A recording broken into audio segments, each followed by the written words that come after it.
guys, I'm KBHD here, and today at the Apple event, I got to see the new iPhones, the iPhone 6s and the iPhone 6s Plus. They're both coming out in late September for the same price as the current iPhones were when they launched, so of course, I took a good hard look. Now, as expected, the design of the 6s is pretty much the same as the 6. In fact, the only way you'll be able to tell you have the 6s is by that little S badge on the back. Of course, also if you have the new rose gold color, which to my eye is really more of like a pale pink.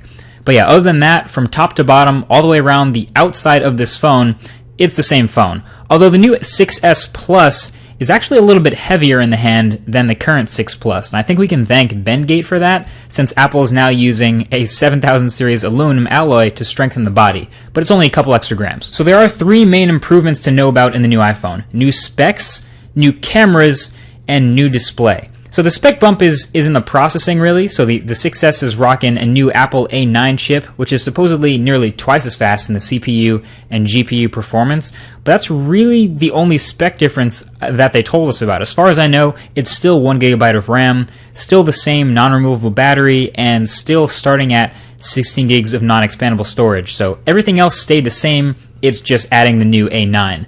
And the camera in the iPhone is really a bump that got me interested in it a lot. So before, the iPhone had an 8 megapixel camera, as we all know. This new iPhone is rocking a 12 megapixel sensor, which is awesome for a couple reasons. One, that means the photos will be even crispier, and if the demo photos from the events are any indication, we may have a new #1 best smartphone camera. And number two, 12 megapixels now means we have a large enough sensor, or enough pixels, for 4K video. So this smartphone is now capable of hanging with the heavy hitters like the Galaxy S6 and Note 5 and LG G4 and everything, pretty much every other smartphone that's come out this year that shoots 4K video. Plus the 6S also has optical image stabilization that now works during video as well, so I'm really looking forward to testing this camera a lot more. And as a bonus, the front-facing camera also got a nice little bump up to 5 megapixels, and it now uses the display as a dual-tone flash, according to the ambient light. Smart.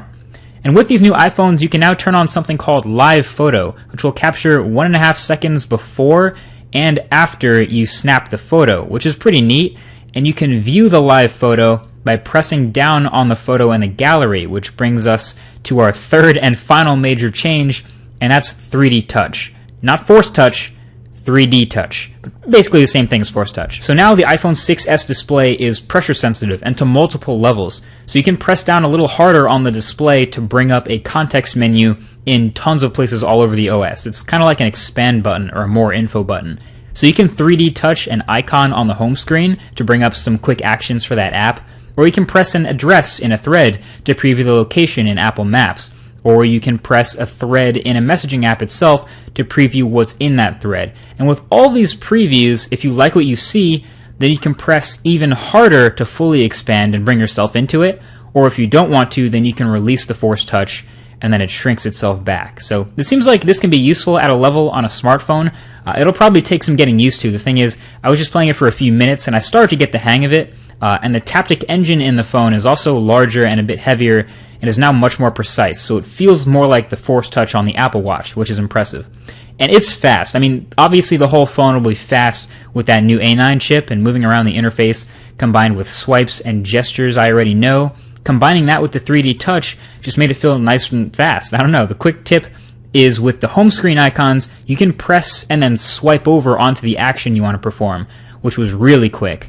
And multitasking with the 3D touch swipe in from the left side is also pretty quick now too, so definitely a little bit of a learning curve to get everything down and figure out where you want to use 3D touch, but it's promising. Also, third-party apps can and definitely will take advantage of this 3D touch too. So there was a couple things demoed. There was a game that can literally change weapons if you press the display harder.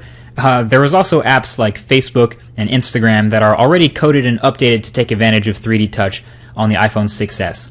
So there you have it. It's the new iPhone. The TLDR is it's faster, crispier, and a little more sensitive. So faster chip, faster Touch ID, faster UI, crispier for the cameras on the front and the back, and that 3D touch pressure sensitive display. It's not all super new stuff. I mean, lots of it has been seen in other smartphones before, but when going from iPhone 6 to iPhone 6s, this is about what I expected. Anyway, the full review will come when I get to use this guy as my daily driver, so let me know with a comment what you guys want to see tested right below that like button, and I'll get to hear your thoughts. Thanks for watching, and I'll talk to you guys in the next one. Peace.